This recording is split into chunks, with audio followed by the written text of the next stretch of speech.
Muy buenas tardes, noches para todas y todos quienes nos acompañan el día de hoy. Mi nombre es Libardo Pérez Díaz y quiero ofrecerles un caluroso y muy especial saludo en nombre de nuestra querida alma mater, la Universidad de La Salle, y de manera particular de parte de toda la Facultad de Ciencias de la Educación. Un saludo también muy especial al hermano Cristian, quien nos acompaña hoy en el auditorio en representación del Consejo de Coordinación de nuestra universidad.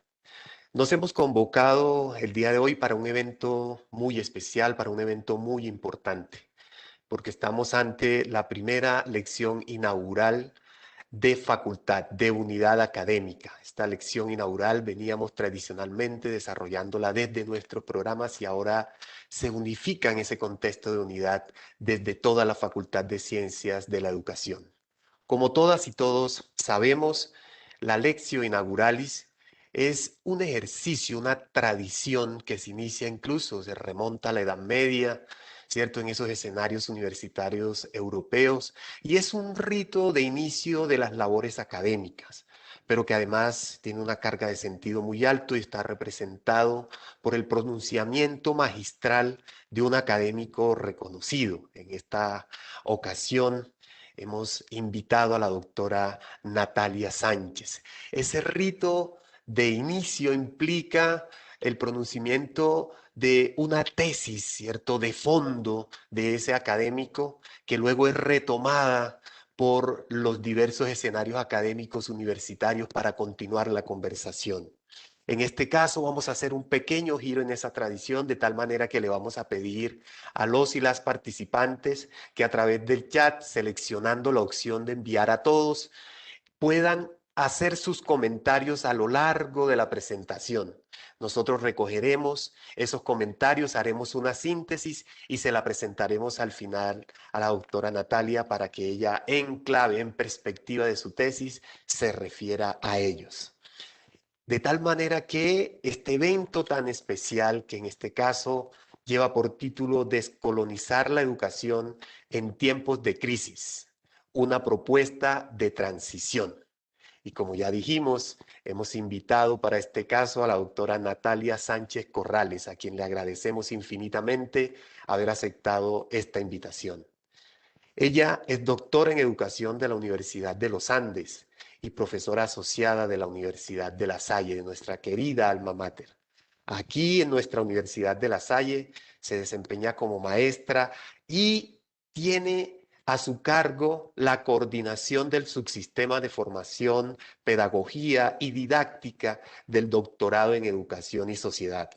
Su producción académica e intereses investigativos se relacionan con el campo de los estudios culturales, feministas y postcoloniales de la educación y actualmente se encuentra como investigadora principal de un proyecto muy importante titulado Mujeres Rurales en la encrucijada entre la política y la paz.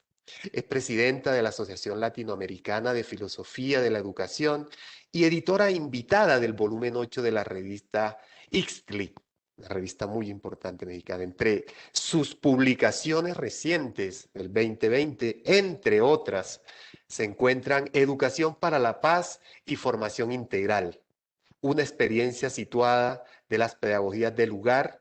Y también allí podemos encontrar el libro titulado Aprendizajes de la construcción de paz en Colombia, un recorrido por experiencias de acción colectiva.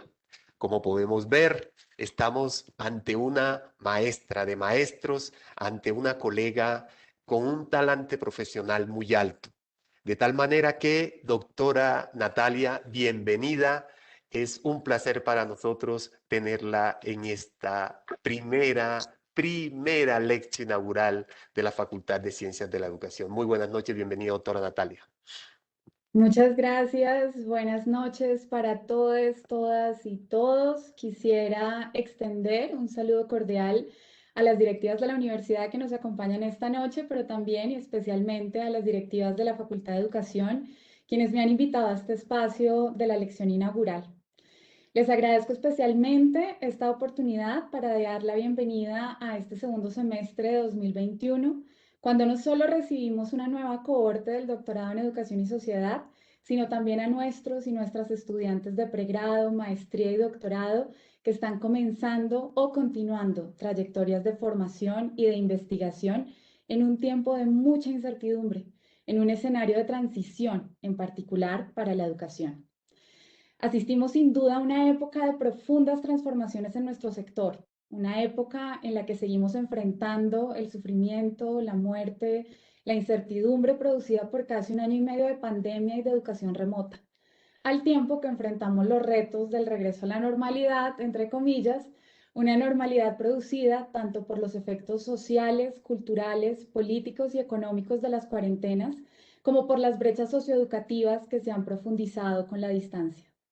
Es justamente en este contexto que necesitamos pensar el sentido de la educación, necesitamos comprender las claves de este presente para poder responder creativamente a los desafíos que nos propone, asumiendo los compromisos éticos y políticos que tenemos los y las maestras, justamente por el lugar que ocupamos en la producción y reproducción de las comprensiones, los valores y las prácticas culturales de nuestro tiempo.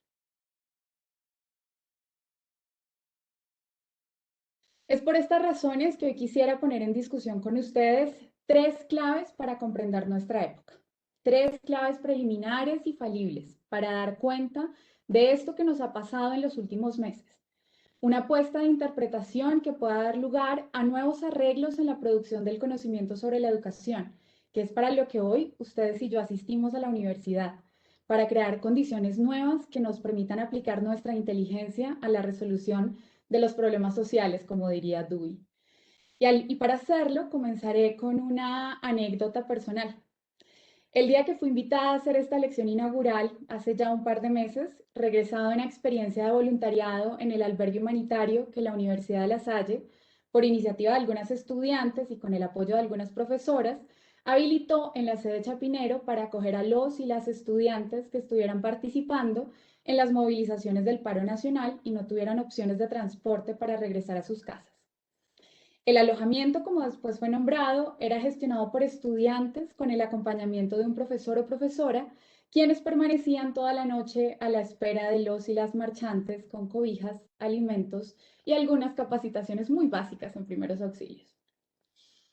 Este lugar en el espacio universitario fue concebido para hacer frente a la inminencia del riesgo sobre la vida, la integridad de los y las estudiantes desde el cuidado. En este sentido, en tanto lugar, no es una idea, ni un proyecto, ni una representación sobre lo que es o debe ser la universidad en estos tiempos. Es una práctica fundada en el acompañamiento, la asociación y la solidaridad. Todos ellos valores profundamente lasallistas. Y en tanto práctica de cuidado, fuimos aprendiendo quienes pasamos por este lugar, los protocolos, las apuestas, así como las posibilidades de un lugar como este. En mi caso, era la primera vez en 15 meses que entraba a la universidad y me encontraba cara a cara con algunos y algunas de mis propias estudiantes. Pero en este encuentro, aunque profundamente pedagógico, no cabría él mismo en la categoría de la clase.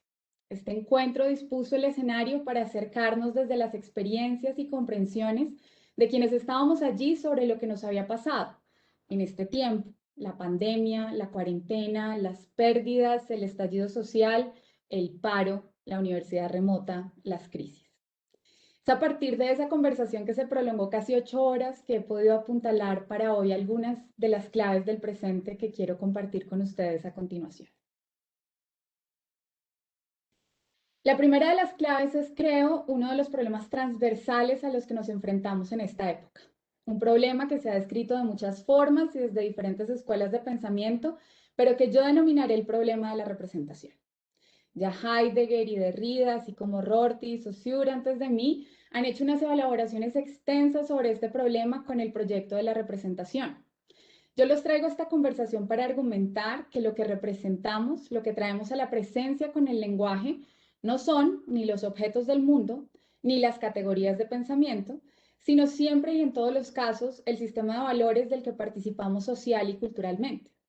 En palabras de Sapir, estamos de tal forma atrapados en los modos en los que culturalmente hacemos sentido del mundo que el significado no está por fuera del lenguaje y por lo tanto nunca completamente fijo. Es continuamente construido, producido por las prácticas de significación de las que participamos como hablantes de una lengua.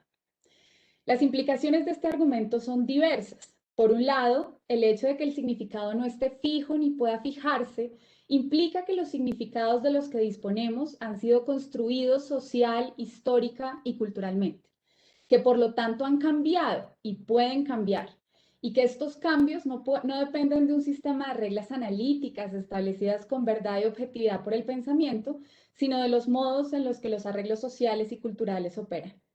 En segundo lugar, que si el significado no está fijo, entonces no puede saberse o descubrirse, sino únicamente interpretarse. Y en este sentido, que hay una serie de imprecisiones inevitables en la comprensión por efecto de los excesos del significado que quedarán siempre en las márgenes de la interpretación. Finalmente, que todo el proyecto de la representación como camino para producir conocimiento con verdad y objetividad sobre las cosas del mundo queda en muchos casos supeditado a los arreglos de poder disponibles en un tiempo y en un espacio determinado. Este problema de la representación es clave para entender nuestros desafíos actuales. Nuestros relatos sobre la pandemia y sobre el estallido social, estos relatos de los que disponemos y con los cuales explicamos lo que ocurre y los modos en los que podemos plantear alternativas de solución, son en ambos casos instancias en las que opera el problema de la representación. El problema radica, creo yo, en los modos en los que estamos representando las crisis, así como en lo que este ejercicio de representar ha venido dejando al margen, oculto, invisible a las categorías con las que alumbramos nuestra comprensión de la realidad. Un ejemplo de estas limitaciones de la representación se encuentra en las críticas que han venido apareciendo en los últimos meses en diferentes rincones de la comunidad científica sobre la administración de la pandemia como un fenómeno estrictamente epidemiológico. Al nombrar la crisis, al representarla como un fenómeno susceptible de ser medido, dimensionado y resuelto desde las categorías y las técnicas que ofrece la epidemiología, se concentró la actuación de los estados en una sola de las múltiples dimensiones de la vida social, económica y política que han terminado siendo afectadas tanto por la crisis como por las soluciones que se han formulado para la crisis. Los confinamientos como medida de control epidemiológico en el comienzo de la pandemia a nivel global tenían un sólido fundamento en la evidencia científica. Y sin embargo, condiciones muy variables para enfrentarlos en los diferentes países y en los diferentes contextos al interior de los países. Con el tiempo se hicieron evidentes las vulnerabilidades de los países donde la mayor parte de la economía es informal, en los que entre el 40 y el 60% de la población no come si no trabaja. Vulnerabilidades que además dejaron expuestas las escasas opciones de los países pobres y endeudados de hacer frente a la emergencia con sus desfinanciados sistemas de salud y asistencia social. Estas vulnerabilidades en últimas mostraron que las categorías universales con las cuales estábamos describiendo el problema y las alternativas para resolverlo ni eran universales ni podían ser aplicadas con independencia del contexto. Ya desde los años 90, el antropólogo médico Merrill Singer había acuñado el término sindemia para referirse a la necesidad de entender las enfermedades infecciosas y sus interacciones con el contexto social de las personas. Con su investigación terminó proponiendo la noción enfermedad de la opresión para evidenciar los modos en los que los grupos sociales históricamente excluidos están en mayor riesgo frente a las enfermedades infecciosas. En el caso del COVID-19 han sido numerosos los estudios que muestran que las poblaciones más empobrecidas, las comunidades negras y latinas, los y las refugiadas, los y las migrantes, los y las trabajadores de servicios esenciales y de cuidado que a propósito están desproporcionalmente representadas por mujeres y muchos otros grupos socialmente excluidos han sido especialmente afectados con los mayores índices de hospitalizaciones, ingresos a la SUSI y muertes. Son justamente estos grupos sociales quienes quedan invisibles en las categorías de descripción e intervención de la crisis, tanto de la desatada por la pandemia como por todas las otras crisis que los situaron al margen en primer lugar. Entre otras, y como afirma Boaventura de Sousa Santos en su libro La cruel pedagogía del virus, porque esta crisis del coronavirus también ha sido profundamente colonial. Abro comillas. Las epidemias, el nuevo coronavirus es la manifestación más reciente de ellas, solo se convierten en problemas globales graves cuando se ven afectadas las poblaciones de los países más ricos del norte global. Así sucedió con la epidemia del SIDA. En 2016, la malaria mató a 405.000 personas, la enorme mayoría en África, y eso no fue noticia. Los ejemplos podrían multiplicarse. Por otro lado, los cuerpos racializados y sexualizados son siempre los más vulnerables ante el brote de una pandemia. En principio, sus cuerpos son más vulnerables debido a las condiciones de vida socialmente impuestas por la discriminación racial o sexual a la que están sujetos. Cuando ocurre el brote, la vulnerabilidad aumenta ya que están más expuestos a la propagación del virus y se encuentran en lugares donde nunca llega la atención médica. Cierro comillas. Y ha sido colonial porque ha terminado reproduciendo con su arsenal interpretativo la misma matriz de exclusión radical que históricamente ha producido a tantos otros, a todos esos otros que siempre han quedado al margen de la representación, de los proyectos de desarrollo, de las cifras de crecimiento, siempre como obstáculos o perdedores en la carrera hacia el progreso. Creo yo, sin embargo, que la masiva movilización social que vivimos en este país desde el 28 de abril de este año se trata en parte de una reivindicación histórica de todos estos otros excluidos por un lugar en la representación de la nación, del Estado, del futuro posible. Y los vimos marchar, tanto en las ciudades como en las carreteras. Aparecieron en lo público masivamente con toda su otredad. Los cuerpos trans, los y las estudiantes, les no binarios, las feministas, los y las indígenas, los y las jóvenes, los niños y las niñas, los campesinos y campesinas, trabajadores organizados y los artistas. Toda la gente que hemos querido meter en cajitas categoriales para poderlos hacer susceptibles de ser comprendidos, medidos, incluidos, intervenidos, de ser representados en la versión universal del mundo. Y sin embargo salieron y siguen saliendo masivamente para decir de todos los modos posibles que no están, que no les han preguntado, que no se encuentran en los relatos que hoy construyen proyectos de futuro para este país, más que como objetos de intervención y medición, que nadie está contando con ellos y ellas para construir ese relato. Y en la batalla por la representación, tumbaron estatuas de los viejos regímenes y sus héroes, para poner sobre ellas nuevos referentes que puedan constituir un pasado más justo sobre el que edificar un proyecto de nación tal vez más justo. Y usaron la calle, los muros, los edificios como texto, para escribir otras rutas, para registrar otros acuerdos, para hacer memoria de lo que la historia ha silenciado en su marcha imparable hacia el progreso. Tanto la pandemia como nuestro estallido social nos interpelan acerca del mismo mensaje de urgencia. Necesitamos un pensamiento alternativo de alternativas, nuevas representaciones que nos permitan relacionarnos de otros modos, ya no solo en virtud de nuestra propia historia violenta y las posibilidades de hacer las paces con todos estos otros que se han quedado al margen de la nación, sino también con respecto a lo que nuestro proyecto civilizatorio ha objetivado como naturaleza, para que la vida humana pueda ser una vida humana digna en este planeta. Es justamente en el contexto de este problema de la representación que quiero proponer la descolonización de la educación como la segunda clave analítica para entender este tiempo. Fundamentalmente porque creo que la educación es un lugar privilegiado para la construcción de este pensamiento alternativo de alternativas. Los espacios escolares son hoy un punto de encuentro, un lugar de convergencia en donde todos estos otros, producidos en tanto otros por nuestras categorías universales y nuestros proyectos de futuro, asisten a tener una experiencia colectiva del mundo. La pregunta central que debemos hacer a estos espacios, en tanto imperativo ético y político, es si esta experiencia colectiva del mundo está hoy interpelando de manera decidida sus mundos sociales, culturales, afectivos, o si solo está socializándolos y socializándolas en los conocimientos y las prácticas que producen, en muchos casos, las condiciones de exclusión y marginalización que hoy denuncian tan masivamente en las calles. Y es que la pregunta por las condiciones en las que se produce el conocimiento que se enseña en la escuela se ha venido planteando con cada vez más frecuencia en las últimas décadas.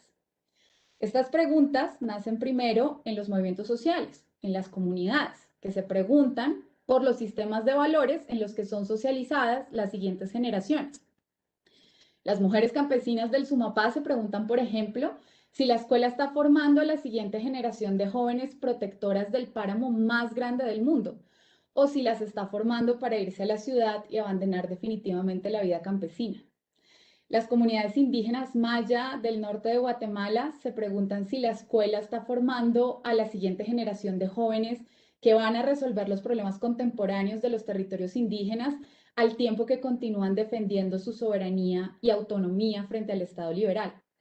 El Cabildo Indígena, conformado por jóvenes organizados de la Universidad Surcolombiana en Neiva, se pregunta si el conocimiento universitario tiene algo que ver con el hecho de que a la universidad llegaron más de 200 jóvenes de los resguardos a participar de los programas de cuotas de la universidad pública y solo 50 se seguían identificando como indígenas al graduarse. Estas preguntas fundamentales acerca de los proyectos éticos y políticos, de los lugares en los que se formulan, han interpelado desde hace algún tiempo tanto a las teorías como a las metodologías con las que en la academia estudiamos a todos estos otros. Son estas preguntas fundamentales las que han dado lugar a que nos empecemos a cuestionar, por ejemplo, el tipo de relación que construimos con estos otros como objetos de conocimiento, como objetos epistémicos, como objetos de intervención. Esta relación, basada en la presunción de que entendemos mejor sus problemas y que tenemos disponibles técnicas más avanzadas para resolverlos, es justamente la que ha entrado en revisión de manera transversal en las diferentes disciplinas con lo que se conoce hoy como el giro decolonial.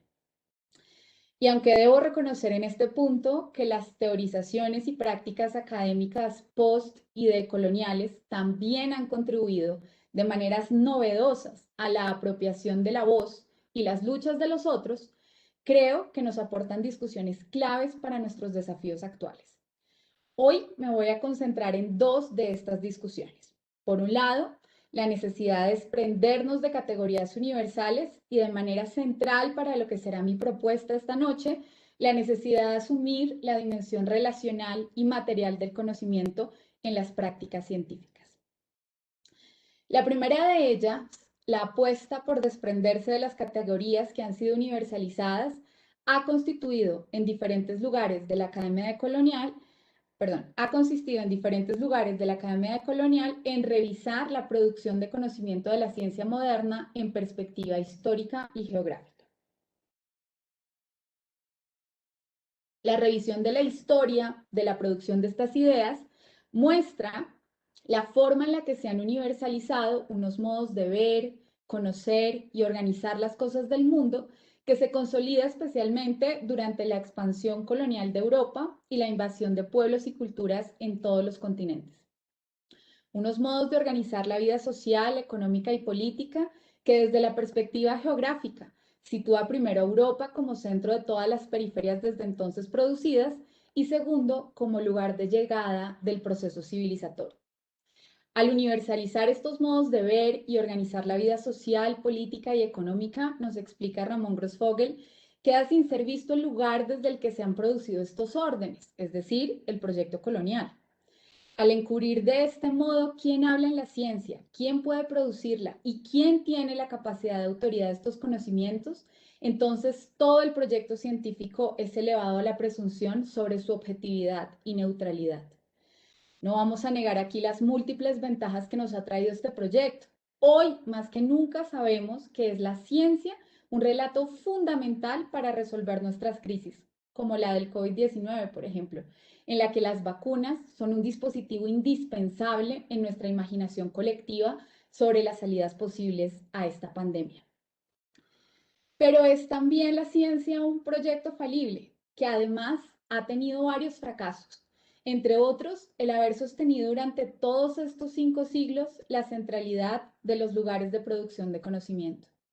Aquí también la administración de la pandemia y la distribución de las vacunas son un ejemplo de la centralidad del norte global, tanto para definir las categorías desde las cuales se piensan las soluciones, es decir, para qué tipo de sociedades son viables las soluciones, así como para decidir los lugares, las vidas y los cuerpos que se prioriza salvar con las vacunas.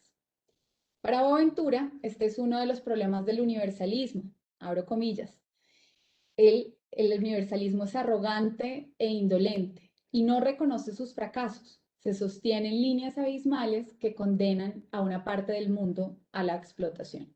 Cierro comillas.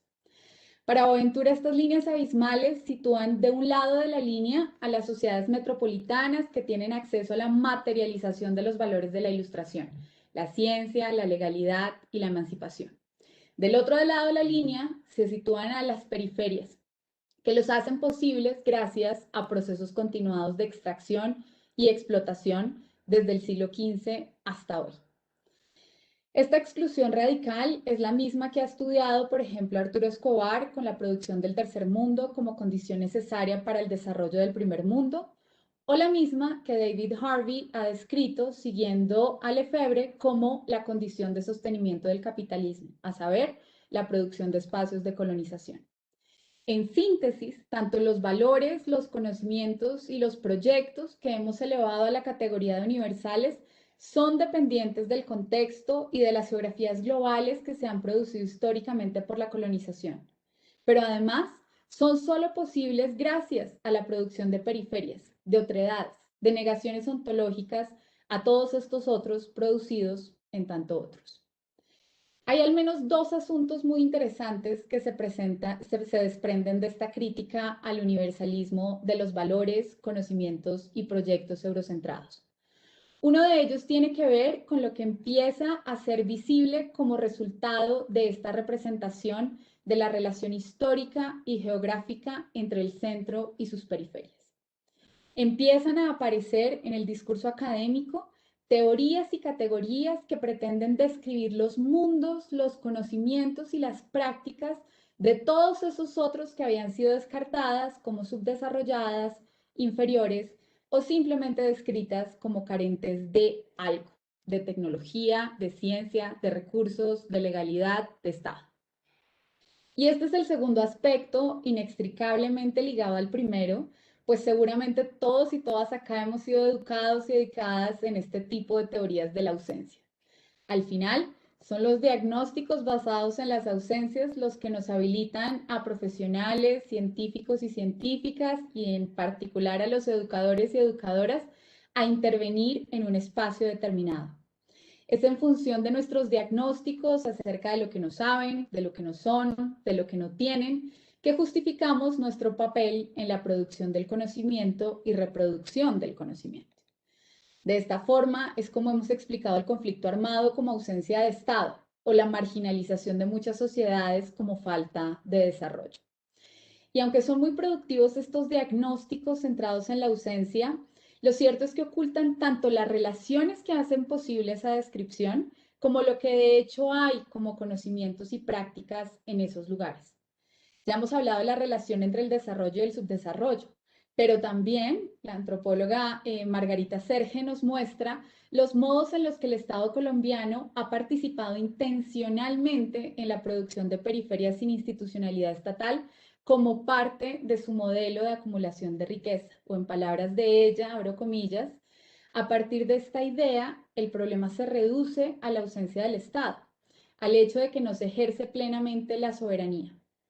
Esta ausencia ha mostrado ser, sin embargo, más que una expresión de la debilidad o la disfuncionalidad del Estado, ya sea por incapacidad, baja cobertura, corrupción, etc., la forma particular que ha caracterizado históricamente su acción frente al conjunto de realidades que han sido consideradas como fronteras internas. El país anclado en el pasado y en el desorden que espera ser redimido por la llegada del progreso para poder así ingresar a la nación y hacer parte de la historia. El concebir las realidades fronterizas de manera autorreferencial como externas a la nación e incluso como opuestas a ella, impide reconocerlas como producto de un mismo devenir, de un mismo contexto. Ha contribuido a su reificación al tiempo que oculta los procesos mediante los cuales se establecen y se decretan su diferencia y separación.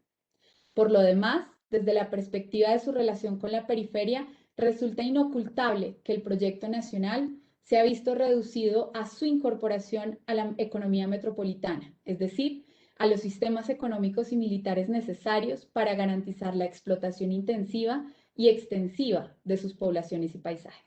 Cierro comillas.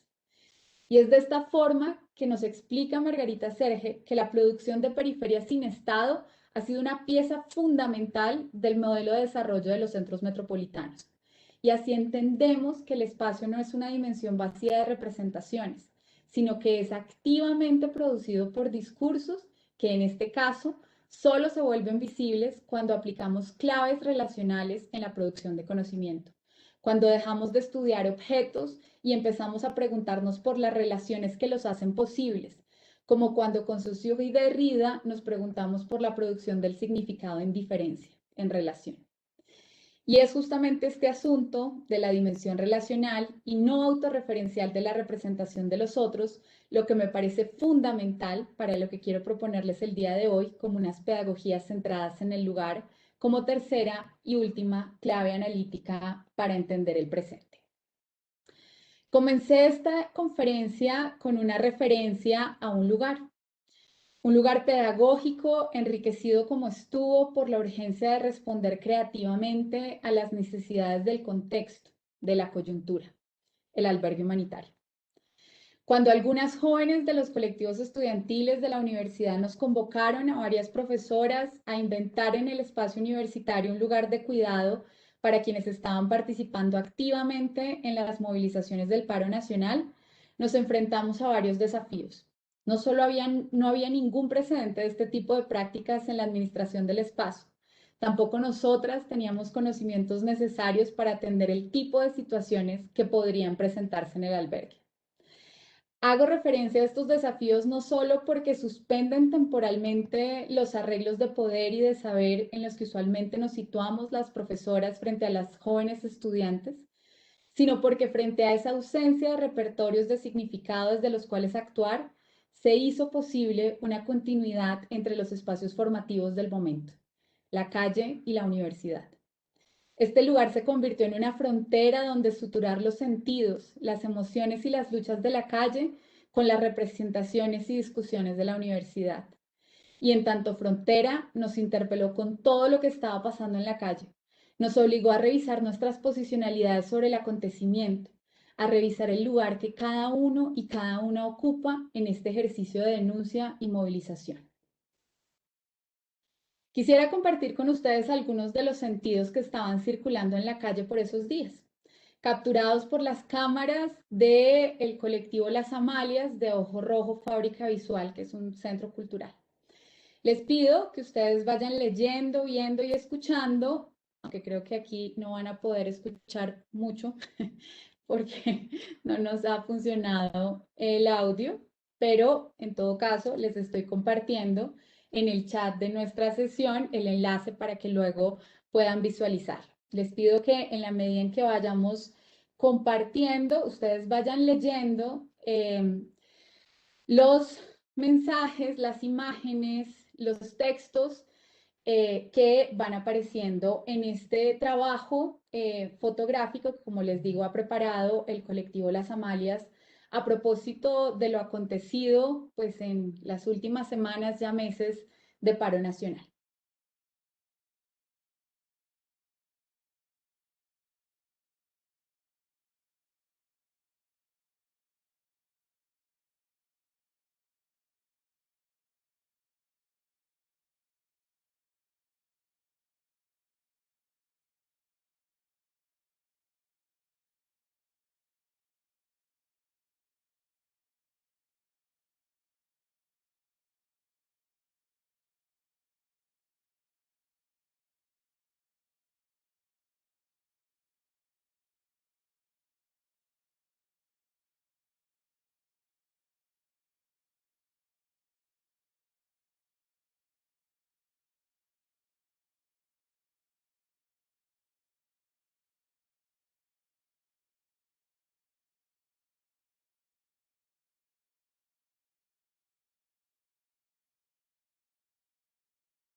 La exposición continúa desde ser bandera hasta soportar, que es como se llama este segundo capítulo.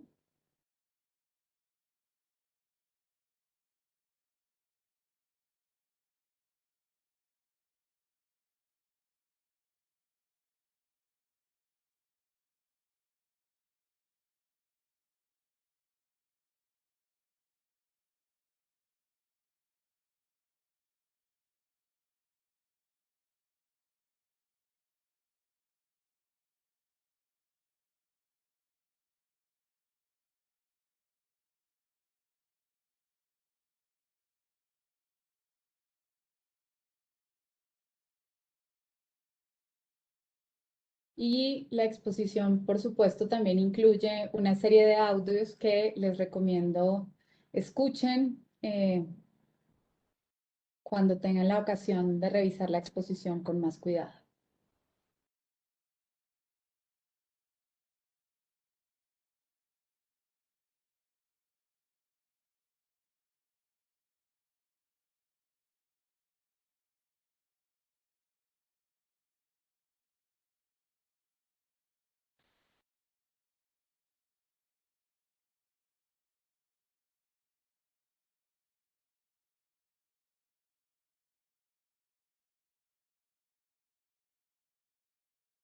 La exposición finaliza con los sentidos de resistencia y de reexistencia que empezaron a emerger en el contexto de la movilización.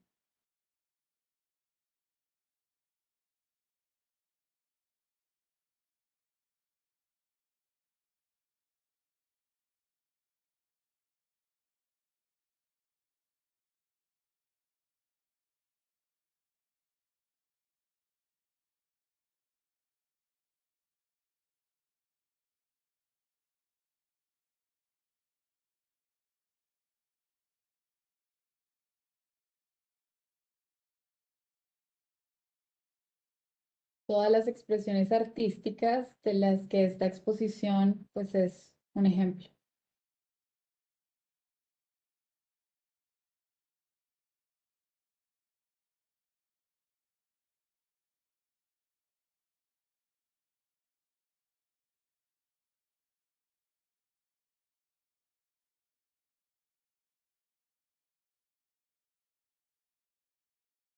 Ahí termina la exposición y con ella considero que nos tomará años, tal vez, a las ciencias sociales entender todos los sentidos que están comprimidos en estas piezas audiovisuales, aunque aquí solo hayamos podido ver las fotos del estallido social. Pero no nos puede tomar tanto tiempo a los y las educadores, porque son estas las preguntas con las que llegaban cada noche los y las estudiantes manifestantes al albergue, porque son estas las angustias frente al futuro que hoy comparte una parte importante de los niños y las niñas y jóvenes de este país, porque es para ellos y ellas, para quienes tenemos que construir respuestas acerca del mundo que existe, así como sobre las alternativas que podemos inventar. Y el albergue fue un lugar para el encuentro de las voces y las experiencias. Y en este sentido no pretendió representar con categorías el sentido del presente, sino volcarse sobre la experiencia del cuidado como práctica de formación. Todas las referencias al albergue como lugar hacen parte de un trabajo que vengo haciendo desde hace algunos años sobre lo que denomino las pedagogías del lugar. Estas pedagogías asumen toda la problematización del universalismo de la representación que he compartido con ustedes el día de hoy y se proponen como instancias de transformación de la educación en diálogo con estos desafíos del presente. Las pedagogías del lugar nacieron como parte de mi propia tesis doctoral sobre educación para la paz, al darme cuenta de que al objetivar la conversación sobre las violencias y las paces, perdemos de vista nuestras propias posicionalidades en los arreglos de poder que han posibilitado la reproducción de estructuras violentas en nuestra sociedad durante décadas. Revisé en particular tanto la producción de conocimientos sobre la violencia y la paz como su reproducción en los espacios escolares. Me di cuenta de que la ciencia de la violencia y la ciencia de la paz han terminado habilitando un enorme aparato institucional de intervención sobre las vidas, los cuerpos y los territorios con la promesa de incluirlos en los proyectos de desarrollo sin realmente preguntar por los efectos colaterales de estos discursos. O en las palabras mucho más elocuentes de una lideresa social que conocí en el Alto Ariari, en una de las muchas comunidades de paz que se han conformado en este país, abro comillas, me decía la lideresa hoy aquí, ya no se pelea con balas, sino con licencias ambientales. Nos pusieron a aprender los términos de esta nueva guerra que es la paz. Cierro comillas. Por esta razón, las pedagogías del lugar proponen producir cartografías del poder en donde situar tanto las relaciones espaciales en las que están inmersos los objetos de conocimiento para pensarlos como espacios, problemas de investigación, al tiempo que muestran las posicionalidades de quienes estamos en ellas, de quienes las producimos, para que seamos vistos, para que sean vistos en los modelos de realidad que producimos y así podamos asumir responsabilidades y compromisos que se derivan de su producción.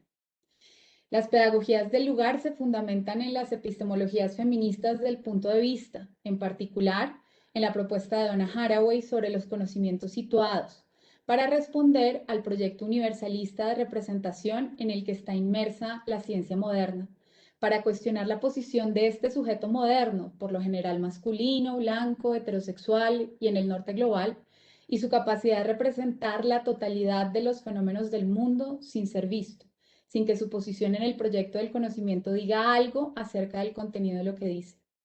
Esta es la que en palabras de Donna Haraway y Sandra Harding podríamos denominar la ciencia hostil. Una ciencia que en su pretensión de neutralidad y objetividad silencia e invisibiliza relatos y órdenes alternativos de conocimiento con sus efectos de verdad, porque oculta los privilegios desde donde habla y al hacerlo reproduce las condiciones de sostenimiento de ese mismo lugar de poder. Haraway nos dice que esto es cierto tanto de la ciencia universal y neutral que hoy continúa el proyecto positivista, como de la ciencia cínica y paranoica que desde el mismo universalismo ha terminado haciendo el posmodernismo en su proceso de revisión de la modernidad. Ellas, junto con las feministas del punto de vista, nos proponen el proyecto de la ciencia del sucesor.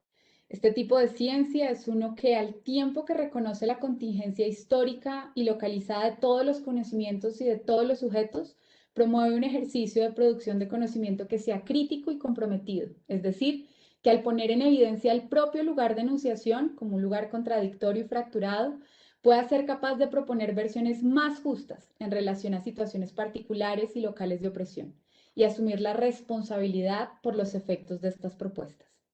La ciencia, de este modo comprendida como la ciencia del sucesor, se convertiría entonces en el lugar paradigmático de lo que es contestable y contestado, como una conversación inacabable, sensible al poder, que puede y debe plantear oportunidades de futuro para las vidas de las personas.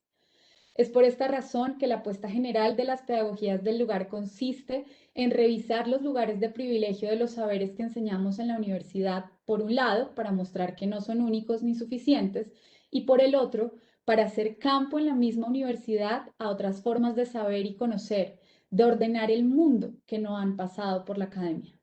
Son estos saberes otros, ligados a la práctica, a la vida cotidiana y a las historias particulares de los contextos, los lugares claves para enunciar apuestas significativas en términos de otras formas posibles de vivir juntos, otras formas que no se limiten a reproducir las condiciones estructurales de opresión que han asegurado históricamente la marginación, el silenciamiento y la violencia. Porque creo que es el lugar, este lugar situado, local, estos lugares en donde podemos encontrar fundamentalmente los lenguajes de las alternativas, o mejor aún, los pensamientos alternativos de alternativas. Este ha sido justamente el camino que han seguido el colectivo de feministas postcapitalistas Gibson y Graham para quienes las comprensiones estructuralistas del mundo en las que hay grandes estructuras como el colonialismo, el capitalismo o el heteropatriarcado que definen todo lo que puede ser visto y materializado se basa en una representación, esta también no solo universalista, sino que vuelve y oculta en sus márgenes formas de organización social y económica que resisten estos órdenes e incluso aquellas que proponen formas organizativas completamente otras.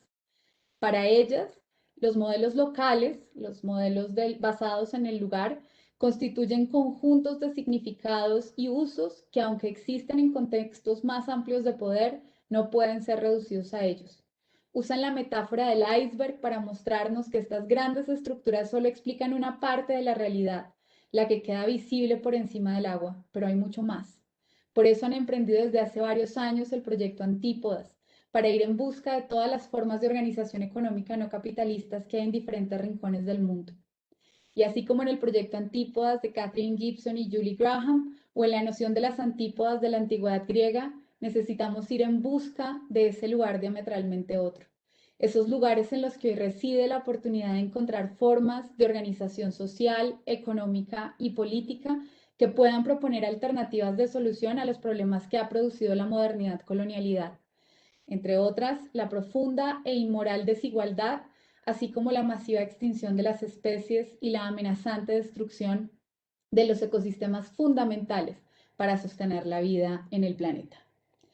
Es por esta razón que todo este ejercicio pedagógico tiene como punto de referencia un mapa, la cartografía de los saberes y poderes que circulan en el espacio universitario, tanto los hegemónicos como los silenciados. Este mapa tiene la pretensión de ser intervenido y desestabilizado, no solo mediante la multiplicación y diversificación de los lugares de autoridad y saberes de referencia, sino especialmente mediante la identificación de los lugares de privilegio y las trayectorias éticas y políticas de cada uno y cada una de quienes están vinculados con el ejercicio, tanto profesores como estudiantes.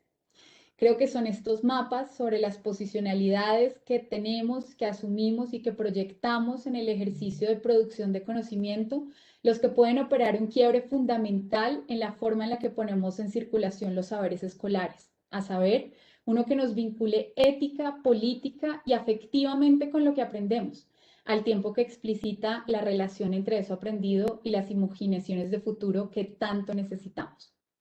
En conclusión, necesitamos transicionar hacia otro orden de conocimiento para la escuela de las mayorías.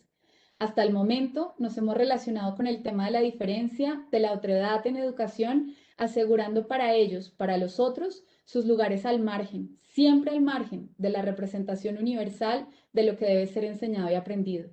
Pero este lugar al margen puede estar condenando a la escuela a dejar de ser relevante para los proyectos éticos y políticos que nos están exigiendo las juventudes en las calles, para las alternativas que podrían estar aportándonos respuestas a los problemas del presente. Necesitamos que la escuela sea un escenario de socialización de poderes alternativo, un lugar de vinculación de los mundos sociales, naturales, afectivos, éticos y estéticos que la ciencia hostil ha separado, en donde quepan otros modelos de vida, de economía y de sociedad que no existen solo como ideas o representaciones, sino que se despliegan en prácticas concretas que crean mundos, que suturan fronteras entre cosmovisiones, que no parten de la representación, sino de las relaciones que podemos construir y que debemos cuidar. Muchas gracias a todos, todas y todas por escucharme. Les dejo aquí brevemente mi lista de referencias.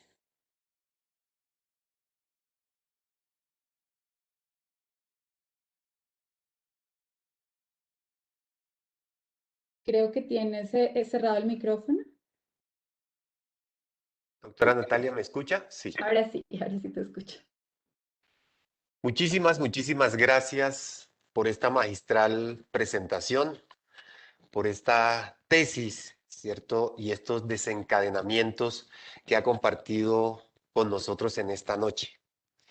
Hay varias inquietudes relacionadas con asuntos tales como, por ejemplo, se plantean preguntas sobre en qué cree usted que estamos más colonizados en el ámbito educativo y por tanto hacia dónde habría que orientar esa descolonización. ¿Qué cambiar en la educación, las prácticas educativas desde esta perspectiva, si tuviéramos esas posibilidades? ¿Cómo incluir de mejor manera a los vulnerados en esa perspectiva, en esa clave que usted nos ha dado de las mayorías?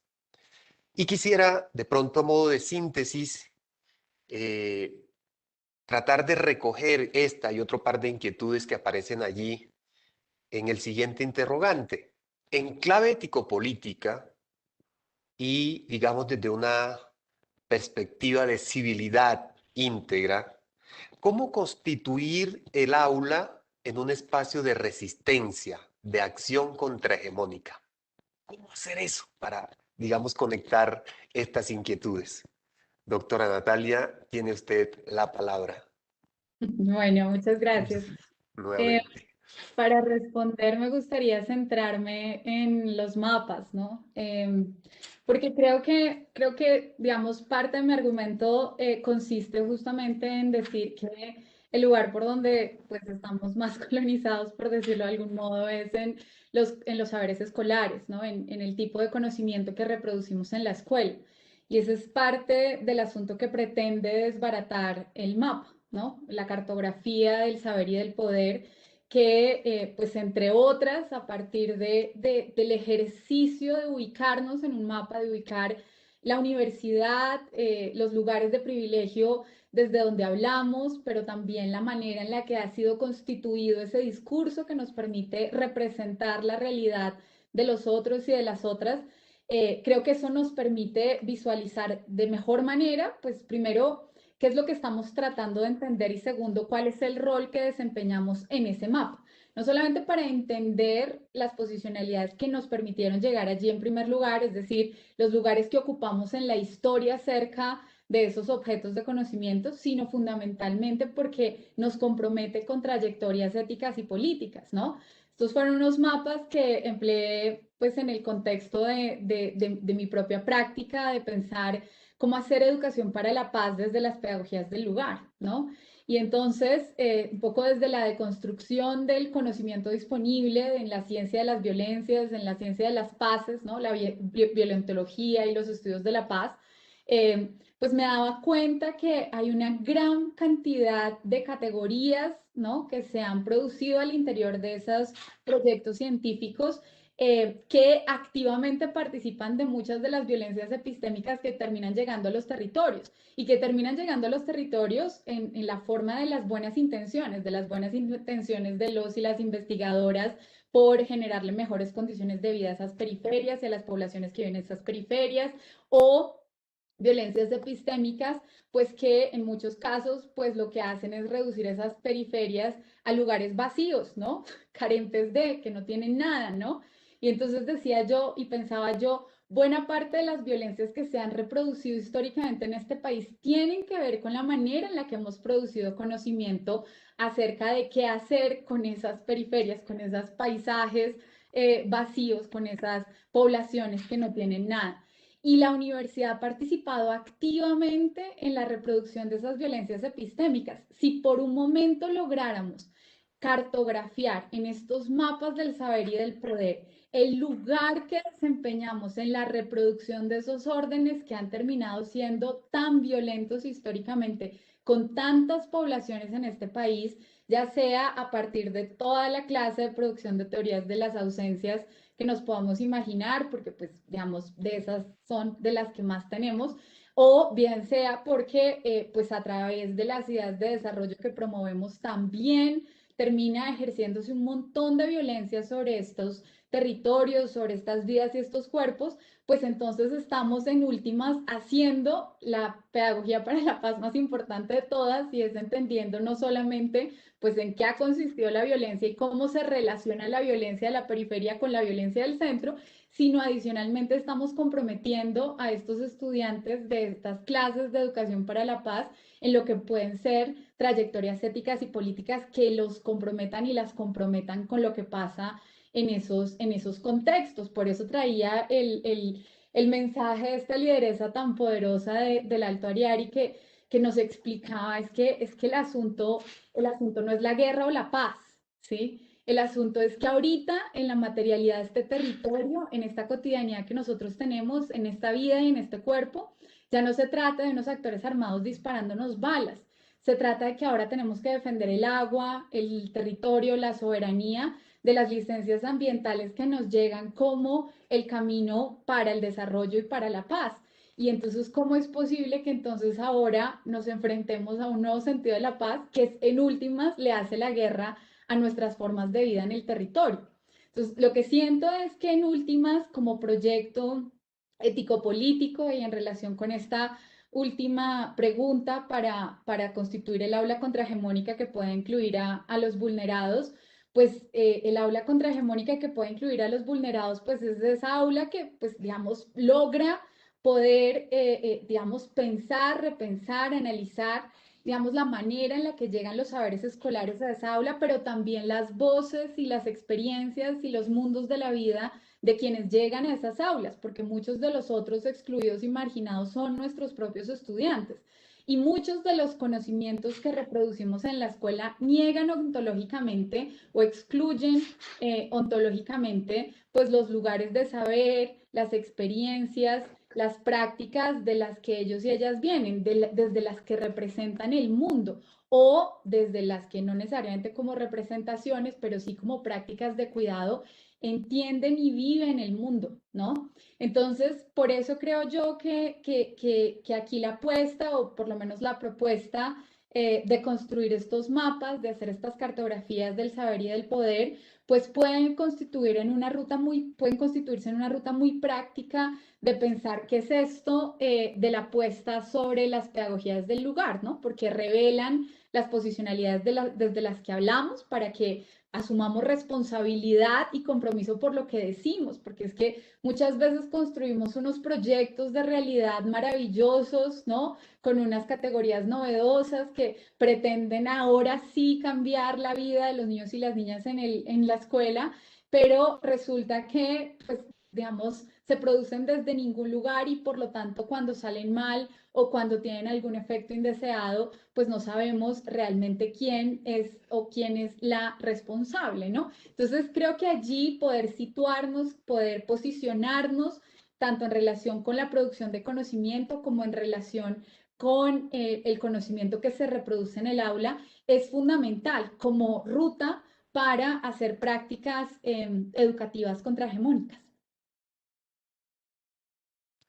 Muchísimas gracias, doctora Natalia. De nuevo, infinitos agradecimientos, no solo por haber aceptado la invitación, sino y sobre todo por haber compartido con nosotros esta profunda, sugestiva y sobre todo interpelante presentación. Infinitos agradecimientos, doctora Natalia, por haber aceptado esta invitación de la Facultad de Ciencias de la Educación. Tenga usted la certeza que todas y todos los participantes nos llevamos no solamente muchísimas inquietudes, sino muchísimas reflexiones y estamos seguros que cada uno de estos elementos, no solamente los que se plantearon en el chat, sino los que van, ¿cierto?, emergiendo de nuestra reflexión continua derivada de sus posturas, servirá como nodos desencadenantes para continuar y fortalecer las conversaciones de los distintos escenarios académicos, tanto de nuestros procesos de formación en pregrado como nuestros procesos de formación a nivel de maestría, incluso de doctorado. Muchas gracias, doctora Natalia. Gracias infinitas a todas y todos los participantes por habernos dado la ocasión de ser protagonistas junto con ustedes en esta primera lección inaugural de facultad. Infinitos agradecimientos a todos y a todas.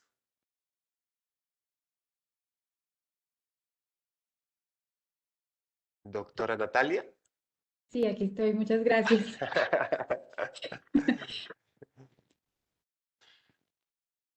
Bueno, muy bien. Quedamos entonces atentos, atentas. Tendremos la ocasión también de hacerles llegar a todos y a todos los mecanismos, las vías a través de las cuales tendrán acceso a esta grabación para que podamos volver. Y hay una invitación muy importante que hace allí la doctora Natalia en el sentido de poder escuchar con detenimiento la presentación y ponerle mucho cuidado a esos audios porque ahí hay unos mensajes que son de mucha profundidad.